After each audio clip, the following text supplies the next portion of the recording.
GOAT. If anybody doesn't know, this is the GOAT, Jane Remover. Let's fucking go. Self-produced. I would not say that. I would not say the Genius. 100%. You wouldn't say that? The GOAT. You're the GOAT, GOAT. self-produced No, I'm genius? not there yet. What? there, but you are. You know, you've set up the pathway to goathood, you know?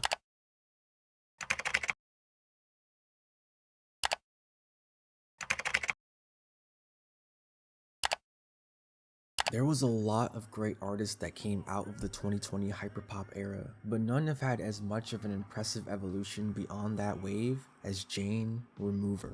From Frailty to Census Designated to their newest album, Revenge Seekers, Jane has continued to push boundaries and create sounds that sound ways that I never thought that sounds could sound. For lack of better words, this shit is hard, and it's so refreshing to have an artist like this within the current landscape of the music industry where a lot of things are sounding the same. Jane is someone that is actually sounding different. There's not many artists out there right now that I can describe as being simply undefinable. Jane Remover is one of those artists. Today we take a deep dive into Jane Remover's entire career and discography up to this point.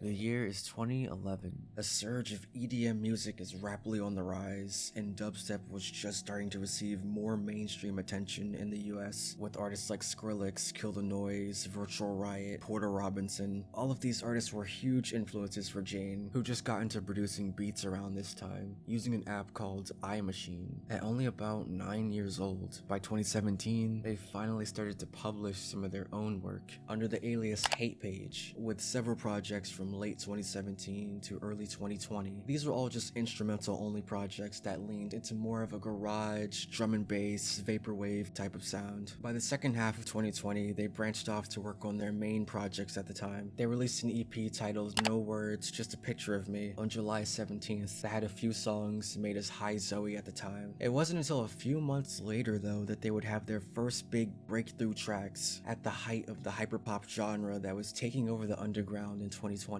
If You Make Music, Stop It was released on September 25th as High Zoe. 1 month later, they dropped a track titled What's My Age Again under their most known prior alias, DLZTK. These two tracks are the perfect representation of everything that hyperpop and digicore was during this era. The high-pitched vocals, the loud and distorted everything, the unserious lyrics. These two tracks put so many more eyes on them within the scene. Throughout 2020, they had also been working closely with collectives like Planet Zero and BPG, and had producer credits on a number of hyperpop and digicore projects that also helped their growth and notoriety as well. This era culminated with the release of what was originally the debut album of DLTZK on February 26, 2021.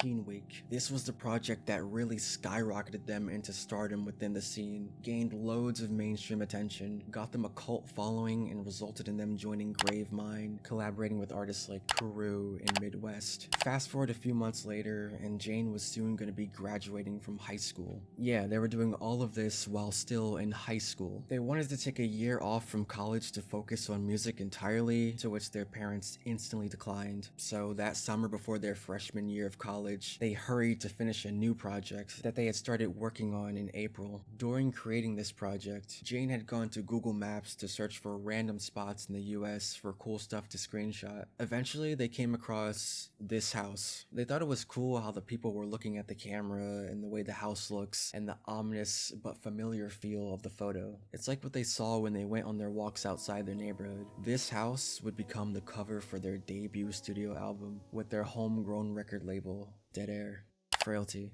I think frailty means both weakness in the body and the mind. A lot of the experiences I talked about happened during a time when I was physically and mentally not well. Physically in the sense that I got diagnosed with an eating disorder in May 2019. It wasn't that I was forcing myself not to eat, it's just that I got too preoccupied and anxious to eat. Once the semester started in September, Jane was only able to work on the album during weekends when they visited home. Frailty was finished by October and released on November 12th, 2021. It took them only about 6 months to make it, a 13-track love letter to childhood and crossing the bridge between becoming an adult from being a child. A 57-minute, fragmented stream of consciousness, entirely self-produced from Jane's childhood bedroom. A lot of music in the hyperpop, digicore scene at the time was starting to sound indistinguishable because there was becoming such an overload of it. Nothing really stood out more as being truly distinct than Frailty. Immediately, you could tell that this project was something special, something way more structurally refined and carefully put together and emotionally mature and nuanced than any of the other typical music that was coming out of the scene. You couldn't stick it into that same box because it just sounded levels different than anything else in that space. The main sentiment of the album is realizing that despite the pressure to become an adult as soon as you turn 18, you still have so much time left. Around that central theme, Frailty is loaded with Jane's personal struggles with things like depression, self-isolation, escapism, growing up in an unaccepting environment, unrequited love with unaccepting people, gender dysphoria, and struggling to find their true identity. Surrounded by all of that is a glitchy, distorted, bit-crushed sonic landscape that feels so intoxicating and evokes a strong sense of comfort and nostalgia due to its sample usage and inspiration from games like Pokemon and Undertale, perfectly capturing that longing for childhood memories and simpler times. Throughout the album, a guitar can be heard on almost every song, but Jane didn't even know how to play the guitar before making the album. During the early sessions, they would record one string at a time, using an old acoustic guitar that they found in a closet at home, and email it to themselves to store it in FL Studio to sound like an electric guitar. This learn-as-you-go process created such an organic soundscape for the album. Doing it note by note added to the theme of picking up memories and putting them back together. The opening track, Goldfish, is the only track where you can fully take in the guitar, the vocals, and the lyrics without any distractions. Stripped back and raw as it gets. Front and center, Jane shows you everything that this album is at its core. Sincere, vulnerable, and endearing. Frailty was praised as one of the best albums of 2021 by several mainstream publishers like Pitchfork, Fader, and Paste Magazine, even getting an honorable mention on Anthony Fantano's year-end list. It gave them their cult-like fanbase that's only grown in the years since then, and they were finally making the music that they had wanted to since they were 9. By the end of their first semester as a freshman, Jane had accumulated over 100,000 monthly listeners on Spotify. Finally, they had enough evidence to convince their parents to let them leave college, and so they did.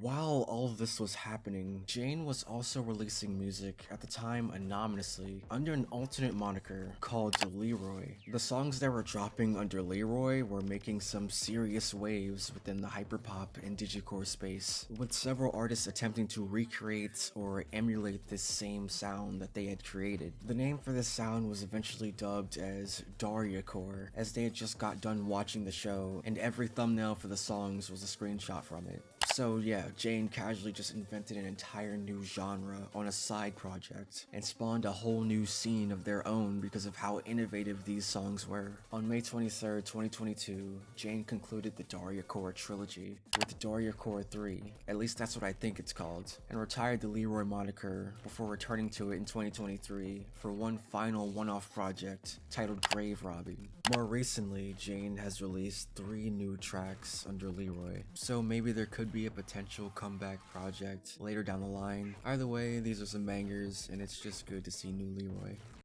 About a month later, Jane came out as being a transgender woman on Twitter, leaving behind the past moniker and changing their stage name to Jane Remover permanently. This coincided with their first single as Jane Remover, Royal Blue Walls, as well as a B-sides version of the later edited Cage Girl. Royal Blue Walls is about Jane's experience as a trans woman and all the trauma that comes with that. The self-harm, the fear of your family not accepting you, being perceived by the world as evil and a threat just for existing as a trans person, and having to hide your true self for years because of that. It's kind of insane that the same person who made Daria can also create something that sounds like this. Sonically, they effortlessly make this shift from the glitchy, bit-crushed effects, distorted vocals, and maximalized production, with more of a hyperpop influenced sound, to now a crispier and cleaner 90s, shoegazy, alt-rock, dream pop, more organic type of sound.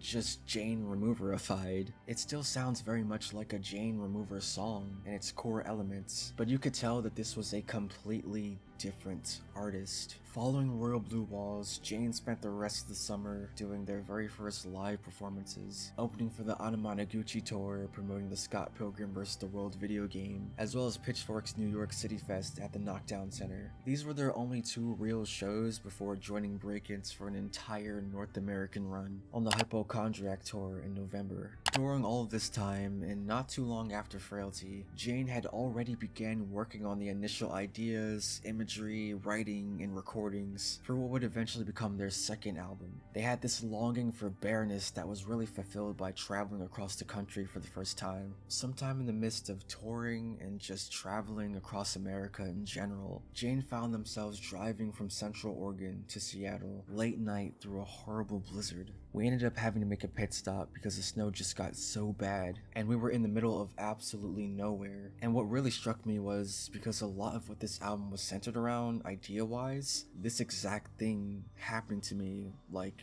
by choice, wanting to go to the middle of nowhere and disappearing and just falling off the face of the earth. Now it's like I'm actually in this situation, and yeah, this is exactly like the picture I was trying to paint, because there's a little bit of fear. You can feel your heart beating in the backseat of the car. I think what made it funny though is that we were listening to Cyro by Aphex Twin in the car. It was out of a movie. It was this near-death experience that fully solidified the visions of destruction Jane had for the second project. They described it as being this reality check that made them want to stop ruining the experiences and memories they make for themselves due to their painful self-awareness, and it was the literal realization of the ideas at heart for the next record. Eventually, Jane later returned to that same part of Oregon where they had almost died that night. More specifically, to this random abandoned house in the middle of absolutely nowhere, in an area that's described as a census designated place. A census designated place is unincorporated land that's only statistically recorded for government purposes, but doesn't have a legally defined boundary or an active functioning government structure. This idea of being both acknowledged while simultaneously being an outlier became a core concept for the forthcoming album, and this house, in this census designated place, would become the cover for that album, Census Designated. I used to fantasize about getting in my car and driving somewhere off-grid, never to be seen again. I was so afraid of my mind and what it was turning into. I was in a very dark place, but I try to keep my life private and explain myself through the art. This album was an exercise in working through debilitating thought patterns in the best way I know how to. The visual campaign for Census Designated did an amazing job at fully capturing the imagery of isolation, emptiness, and vast nothingness that Jane envisioned, thanks to photographer Brendan Burton. On August 23rd, 2023, Census Designated was finally announced. This coincided with the first single on the album, Lips. A month later came the second single, the title track, Census Designated, on September 20th, along with their very first music video, directed by none other than Quedeca. The rollout and world building for Census was so simple, yet so captivating, which perfectly captures the vibe that they achieved sonically on the entire record. The very next month, Census Designated was released on October 20th, a 10-track journey that takes place from the beginning of sundown until dawn. An hour-long, dense, and deeply intimate following of Jane's train of thought, carefully put together in both Jane's bedroom and studios over the course of 18 months. A majority of the album was written while on the road in the backseat of a car, and for the first time, someone other than Jane had a hand on their work, with help mixing by Kayla Reagan and mastering by Hector Vega. The biggest key though was having an actual electric guitar to work with this time around, after a friend gave them one as a gift. Census Designated was the most natural and necessary way Jane's sound could have possibly evolved from the quote-unquote hyperpop era. It's an album that just does not and cannot exist without the desolation of Jane's past identity. And through that desolation came the reinvention of their sounds entirely. And through that reinvention came the separation from any hyper or digi labels and boxes people tried to put them in. These words simply do not exist when describing Census designated. Even broader terms like shoegaze, which are more accurate baseline terms that you could use to describe this project, ultimately just cease to exist. If you thought Frailty was hard to define and compare to anything else, Census designated is practically impossible. You could grasp for comparisons and say it's similar to Ethel Cain thematically, Slow Dive and Bloody Valentine sonically, Deftones in some ways, Blade and Echo 2K in other ways. And while Jane was most likely influenced by some, if not all of these artists, after listening to it, it's just very hard for me to describe it to anyone as being anything other than a Jane Remover album, because truly they are the only person who could have made anything remotely like this. Jane describes Census Designated in its most simplest form as being an experimental rock album, whereas Frailty was the coming of age period. Census is now the of age period, and sort of a response to Frailty in a way. You see those teenage problems become replaced with adult ones. It's more mature and no longer theoretical. It's more conceptual now, as a lot of these songs are about nightmares and stuff that they are terribly afraid of happening, rather than things that have actually happened to them personally. Throughout these nightmares are things like mutually toxic relationships, alcohol abuse, exploitation in the industry, sexual assault, a main protagonist that's portrayed as a villain, and a victim all at the same time, as the narrator hopelessly runs towards the light at the end of the tunnel only for it to dissipate. Body horror had such a huge influence on this album, like in the opening track Cage Girl / Cam Girl, where Jane uses this grotesque body horror imagery as a metaphor for a destructive relationship. A lot of the album is just as subtle, but just as unsettling. It's a slow burn type of horror lyrically, just as much as it is sonically, constantly building and releasing tension with this overwhelming sense of anxiety, pulling and pulling and pulling without any climax on most tracks. One of the most impressive improvements on Census Designated compared to Frailty is the vocal performances. Jane had expressed their dissatisfaction with some aspects of Frailty, mainly agreeing with the criticism it did receive because of its monotone, reserved delivery, and poor recording and mixing quality. One of the biggest differences on this album is just how much more confident Jane seems in their vocal abilities, and the much improved range they show on these tracks. Track number 9, Video, is probably the best example of just how much Jane's voice and lyricism evolved from Frailty. A cautionary tale about a young woman that becomes obsessed with the man she met on the internet, who ends up taking advantage of her when they finally meet IRL. A horrible but sadly frequent experience for women online. Kudos to Jane for addressing this type of subject that I've never seen addressed before through music. It's a conceptual song, but I'm sure they've experienced it in one way or another. It has one of the album's most explosive moments, abruptly transitioning from a slow build-up into a loud wall of guitar noise, a painfully liberating moment of release for all of that anxiety. I really don't know what's more impressive. The fact that Jane was able to make both Frailty and Census Designated within a 2-year span at only 17 and 19 years old, or the fact that they were able to change their established sound so drastically away from the genre that they made themselves known for and nail it. So many artists fail to successfully reinvent themselves, but Jane did. And while it may have alienated part of the fan base for a while because they didn't stick to the same sound, as Jane has stated, that's something people are going to have to get used to for as long as they are a fan. Jane capped off 2023 by announcing the Designated Dreams Tour, a couple of dates in February with Quantic. One of the most incredible things about Jane Remover is that they just never stop creating. In addition to all of the work that was put into Census Designated, Jane also had some other low-key aliases that they were still creating music for in these years, like Jameson Bleach Waters, with these eerie, ambient its instrumentals, and the more well-known Venturing side project that has more of that Census-coded rock sound, with Jane further experimenting with the electric guitar,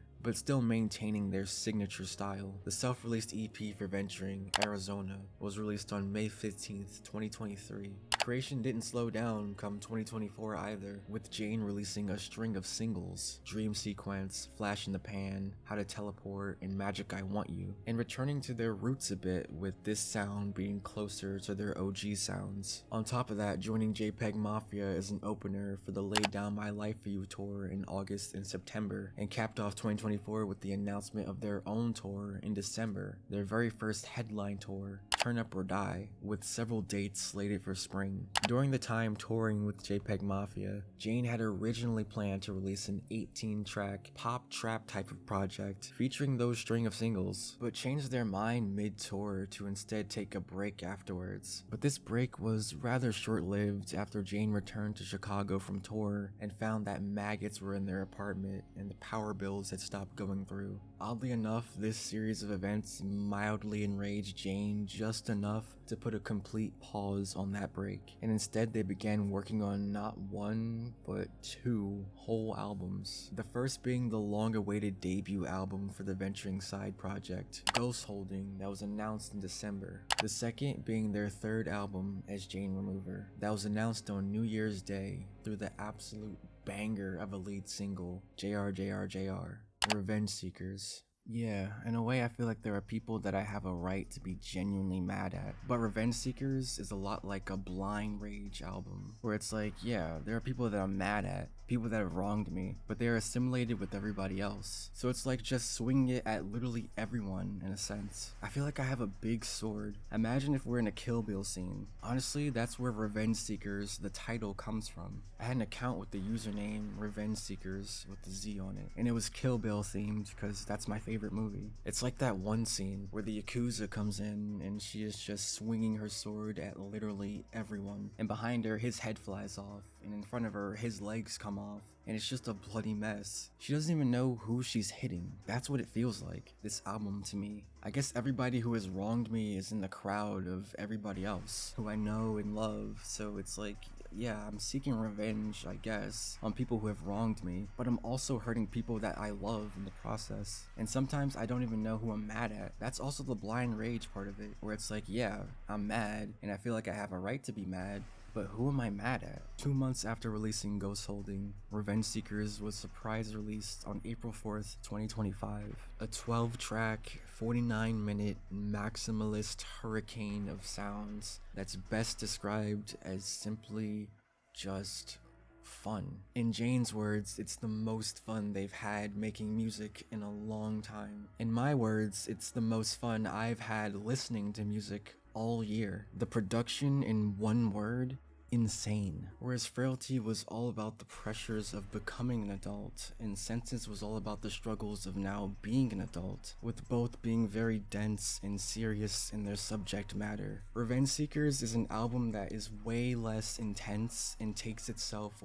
way less seriously. It's the complete polar opposite to Census Designated in every way. That had lines like, "You want me till I'm sick on the floor, I'm in hysterics throwing up, I love you, please don't leave, I can fix it." Revenge Seekers has lines like, "Jesus never had it with a freak bitch." There's no dark, contemplative narrative to follow or to think too deeply about. It's mostly just vibes and songs that were written specifically to be zesty and go insanely hard live. Jane is back to being the only person who had any input on how this album sounded. And much like all of Jane's work, it's incredibly difficult to compare it to any other artist. The only thing that it's remotely comparable to is Jane's own previous work, because their previous work is all over this album. And all of the samples that are used, you can hear bits of Frailty and other tracks from that era. The sampling of older music is what truly makes it feel like such a return to form, to that beloved hyper-electronic sound that some fans weren't happy about them deterring away from in the first place. And the main constant theme on the album is Jane fully acknowledging those fans and the resentment towards how they went missing once the sound got quote-unquote ugly on Census. Despite Jane still being the same person who made Daria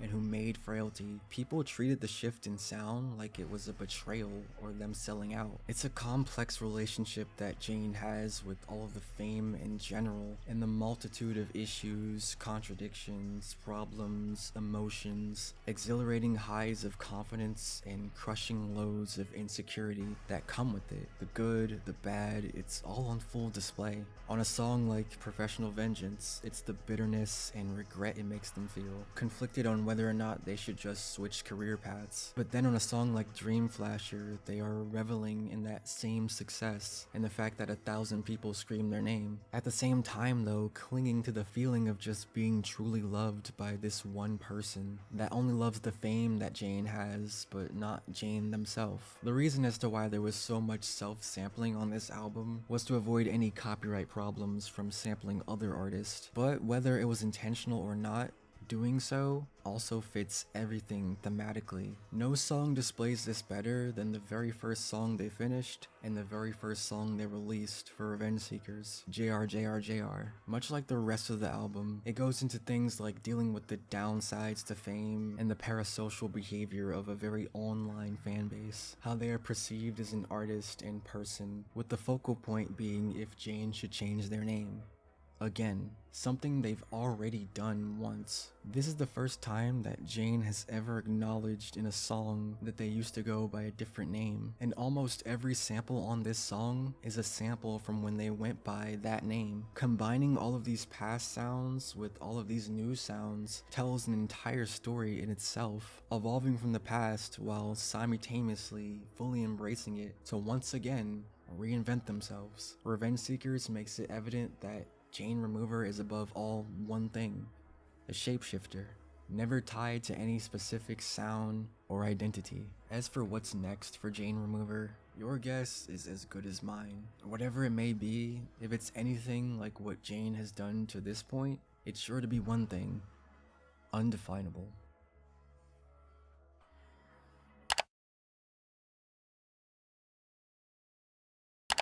Superstar caliber, just incredible you. in so many ways, just like truly an inspiration. That's why everyone who's like the GOAT says that Jane's the GOAT. So what could that mean? Can only really mean one thing.